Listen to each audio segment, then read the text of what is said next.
প্রতিদিন সকালবেলা আমি যেভাবে ঝটপট করে নাস্তা তৈরি করি তো সেটাই আজকে শেয়ার করব আপনাদের সাথে। আসসালামু আলাইকুম আমার প্রিয় ভাই বোনেরা, সবাই কেমন আছেন? আশা করি এই মুহূর্তে যে যেখান থেকে আমার ভিডিওটা দেখছেন সবাই ভালো আছেন, সুস্থ আছেন। আর আমিও আপনাদের দোয়ায় ও আল্লাহর রহমতে বেশ ভালোই আছি।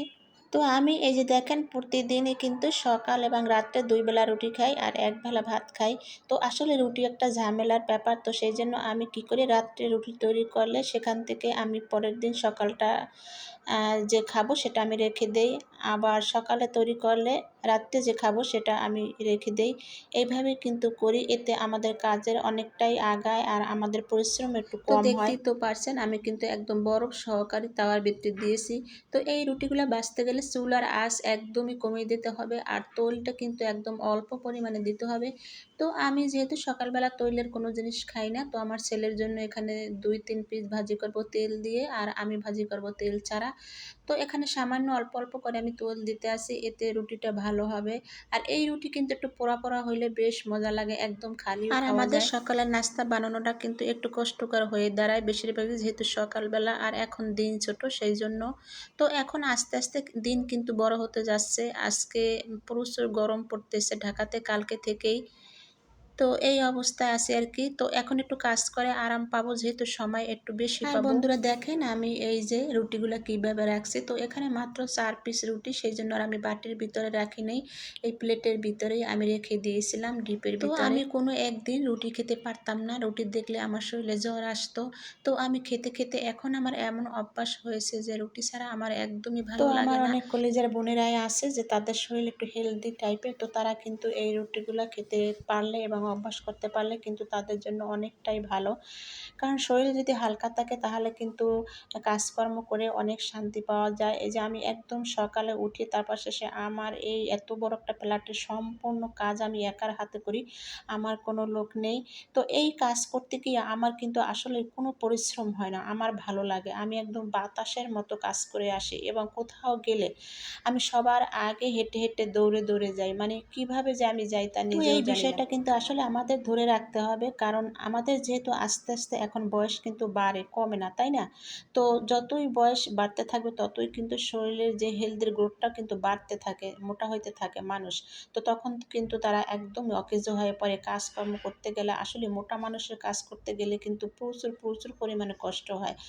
তো আমি অনেক আগে থেকেই একটু হাঁটাহাঁটি করতাম, খাওয়া-দাওয়া একটু কন্ট্রোলে করার চেষ্টা করতাম। তো হাঁটাহাঁটি করতে গিয়ে আমি প্রচুর প্রচুর কথা শুনেছি, ঠিক আছে? আমার পরিবারের, মানে আমার ফ্যামিলির যে লোকজন আছে তাদেরকে, এমনকি আমাকে মানুষও বলতো, বাহিরের মানুষও বলতো যে কী ব্যাপার সারাদিনই রাস্তায় দেখি, এইভাবে আমাকে বলতো। আসলে আমি তো সকালে হাঁটাহাঁটি করতাম, যেদিন সকালে সময় না পেতাম আমি সেদিন সন্ধ্যার পরে একটু হাঁটাহাঁটি করতাম। তো তখন তো মানুষ দেখতো, তো তারা ভাবতো যে আমি সবসময় রাস্তায় হাঁটাহাঁটি করি। তো এইভাবে কিন্তু আমি মানুষের কথা কখনো কানে দেই না, আমি মানুষকে ভয় পাই না, একমাত্র আল্লাহ ছাড়া আমি কাউকে ভয় পাই না। তো এইভাবে করে করে কিন্তু আমি আমার শরীরটা ঠিক রেখেছি। এখন আলহামদুলিল্লাহ আলহামদুলিল্লাহ অনেক ভালো আছি। বোনেরা, কলিজার বোনেরা, আপনারা এখন থেকে সাবধান হয়ে যেতে পারেন। একটু খাওয়া দাওয়া কন্ট্রোল করবেন আর সকালের খাবারটা একদম 7টা বাজে খাবেন। একটু সকালে একটু হাঁটাহাঁটি করবেন আর 2 বেলা রুটি খাবেন, 1 বেলা ভাত খাবেন। তো কলিজার বোনেরা, আমি কিন্তু আপনাদেরকে মানে উপদেশ দিচ্ছি না, আদেশ উপদেশ কোনোটাই না, আপনাদেরই ভালোর জন্য বলতেছি আমি। আজকে এই ভিডিওটা শুধু আপনাদেরই জন্য। তো আমি দেখেন এই যে এখানে কিন্তু সবজি নিয়ে নিচ্ছি আর ছেলের জন্য মাংসর তরকারি আছে, ও ওইটা দিয়ে খাবে। তো আসলে আপনার হাতের কাছে যা পাবেন তাই দিয়ে খাবেন। আমাদের যে একদম দামি খাবার খেতে হবে, বড়লোকি খাবার খেতে হবে, এটা কোনো কথা না। এইভাবে 1 দিন 2 দিন খেতে খেতে আপনাদের কিন্তু একদম অভ্যাস হয়ে যাবে। ঠিক আছে? তখন আর রুটি না হইলে আপনাদের একদম ভালোই লাগবে না। তো আজকে কিন্তু আমি শুধু এই রুটি এবং সকালের নাস্তা নিয়ে ভিডিওটা শুরু করছি। তো আমার কলিজার বোনেরা, আপনারা কে কোন জায়গা থেকে আমার এই ভিডিওটা দেখছেন প্লিজ প্লিজ একটু কমেন্টে জানাবেন। আর প্লিজ ভিডিওটা দেখার শুরুতেই একটা লাইক দিয়ে ভিডিওটা দেখা শুরু করবেন কলিজার বোনেরা। আসলে কি, আসলে মনে থাকে না, এরকম আমারও অনেক সময় হয়, ঠিক আছে? তো প্লিজ আপনারা আসলে কেউ রাগ করবেন না, এইটা আমি বললাম আমার তরফ থেকে। তো আর যদি প্লিজ আমার এই ভিডিওটা ভালো লেগে থাকে কোনো ক্রমে, তাহলে একটু প্লিজ আমার এই চ্যানেলটা সাবস্ক্রাইব করে আমার পাশে থেকে। তো গরমের দিন আসছে, এখন কিন্তু আমার কাজ করতে অনেক ভালো লাগতেছে জানেন না। এই যে দেখেন আমি একদিকে কিন্তু ভাত রান্না করে টিকে দিয়ে রেখেছি, এটা কিন্তু দুপুরের। আবার এই যে ডিমও সিদ্ধ দিতেছি, আবার মনে করেন আমার নাস্তাও বানানো শেষ। মানে এই কারেন্টের চুলা ধরাইলে কি একবারে সব কিছু করে নেওয়াই ভালো, কারণ বারবার চুলা হিট নেওয়াটা কিন্তু আসলে কারেন্ট অপচয় বেশি হয়। তো সেই জন্য আমি সব কিছু একবারে করতেছি। আর এইখানে আমি আজকে সবজি দিয়ে খাবো। এখানে কয়েক পদের সবজি, 5 মিশালি সবজি আমি রাত্রে রান্না করে রেখেছিলাম, তো সেইটা দিয়েই কিন্তু আমি এখন খাবো। আর এই শীতের সবজি বাসি হলে কিন্তু খুবই মজা লাগে। তো এই যে আমি এবং আমার ছেলে দুইজনে আমরা এখন নাস্তা করব। তো চলেন যাই আমরা এখন নাস্তা করি, আমাদের সঙ্গেই থাকেন, কোথাও যাবেন না, সম্পূর্ণ ভিডিওটা দেখে যাবেন। আমার কলিজার বোনেরা, আপনারা কে কী দিয়ে সকালবেলা নাস্তা করেছেন আমাকে কমেন্টে জানাবেন। আসলে কি আমার একটু ভালো লাগে শুনলে এইসব।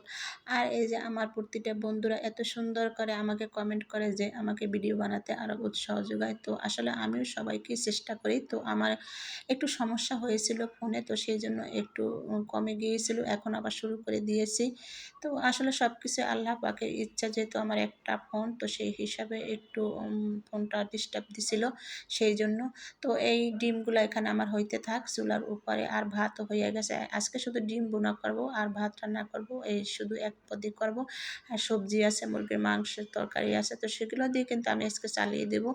তো আমরা ঘরের গৃহিণীরা যেভাবে সব কিছু হিসাব কিতাব করি, এতে কিন্তু আমাদের আসলে অনেকটাই কিন্তু আমাদের সংসারের উপকারে আসে। আর এই যে দেখেন আমি কিন্তু রুটি খাইতেছি, আর আমার ছেলেকে ওই রুমে দিয়ে আসছি, ওইখানে। আরেকটা কথা হলো, আমি যেদিন আমার সংসারের কাজগুলো করি, ধোয়া পাল্লা, ঘর মোছা, ঘর যারা, এগুলো আমি যখন করি, ওই দিনকে একটু আমি রান্নার আয়োজনটা কমিয়ে রাখি।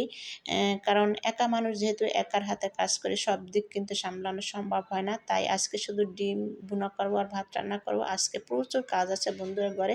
তো এগুলো কিন্তু সব কিছু শেয়ার করতে গেলে আসলে কিন্তু ভিডিওটা আমার অনেক বড় হয়ে যায়। তো সামনে যেহেতু রোজা এবং শবে বরাত, তারপর গরমও কিন্তু আস্তে আস্তে একটু বাড়তেছে, দিনও একটু বড় হইতেছে। তো এসব মিলে আপনাদের কাছে কেমন লাগতেছে? আমার কাছে কিন্তু খুব ভালো লাগতেছে জানেন না। আমি এত পরিমাণে খুশি, আমার শীত একদমই ভালো না লাগে না।